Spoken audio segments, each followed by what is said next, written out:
राजधानी दिल्ली के जंतर मंतर पर शनिवार सुबह बड़ा घटनाक्रम सामने आया, जब दिल्ली पुलिस सामाजिक कार्यकर्ता सोनम वांगचुक को जंतर मंतर से अस्पताल ले गई।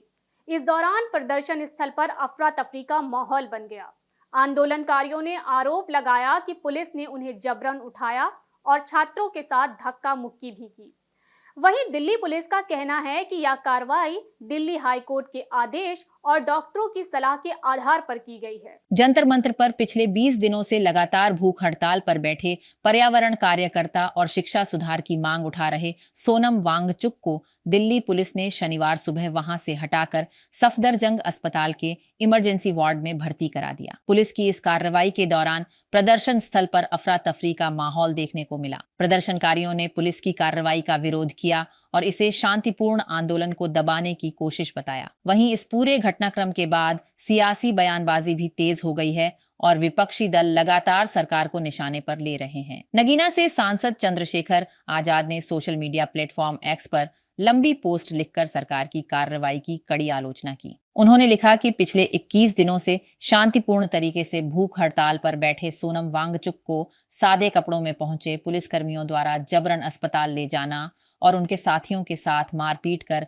हिरासत में लेना लोकतांत्रिक मूल्यों पर सीधा हमला है। उन्होंने कहा कि किसी भी लोकतंत्र में शांतिपूर्ण विरोध प्रदर्शन नागरिकों का संवैधानिक अधिकार होता है और इस तरह की कार्रवाई बेहद दुर्भाग्यपूर्ण है। चंद्रशेखर आजाद ने अपने पोस्ट में यह भी याद दिलाया कि इससे पहले 1 रैंक 1 पेंशन की मांग को लेकर महीनों तक धरने पर बैठे पूर्व सैनिकों के साथ भी इसी तरह की कार्रवाई हुई थी। उन्होंने महिला पहलवानों के आंदोलन का जिक्र करते हुए कहा कि देश का नाम रोशन करने वाली खिलाड़ियों के साथ भी बलपूर्वक व्यवहार किया गया था और अब सोनम वांगचुक के सत्याग्रह के साथ भी वही रवैया अपनाया जा रहा है। उन्होंने सवाल उठाया कि क्या अब शांतिपूर्ण विरोध का अधिकार केवल सत्ता की सुविधा तक ही सीमित रह गया है। पोस्ट के अंत में उन्होंने प्रकृति से प्रार्थना करते हुए सोनम वांगचुक के उत्तम स्वास्थ्य, शक्ति और दीर्घायु की कामना भी की। उधर कांग्रेस नेता सचिन पायलट ने भी इस पूरे घटनाक्रम को लेकर केंद्र सरकार पर गंभीर सवाल उठाए। उन्होंने कहा कि सोनम वांगचुक पिछले करीब 20 दिनों से युवाओं के भविष्य, शिक्षा व्यवस्था और शिक्षा मंत्री के इस्तीफे जैसे अहम मुद्दों को लेकर अनशन पर बैठे थे,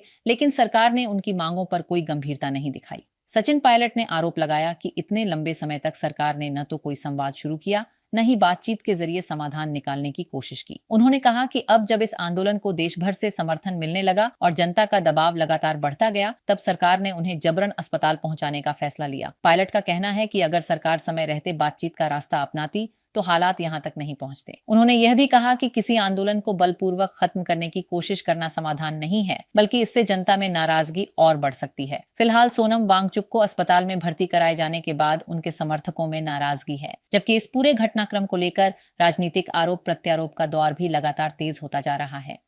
Subscribe now and press the bell icon. Never miss an update.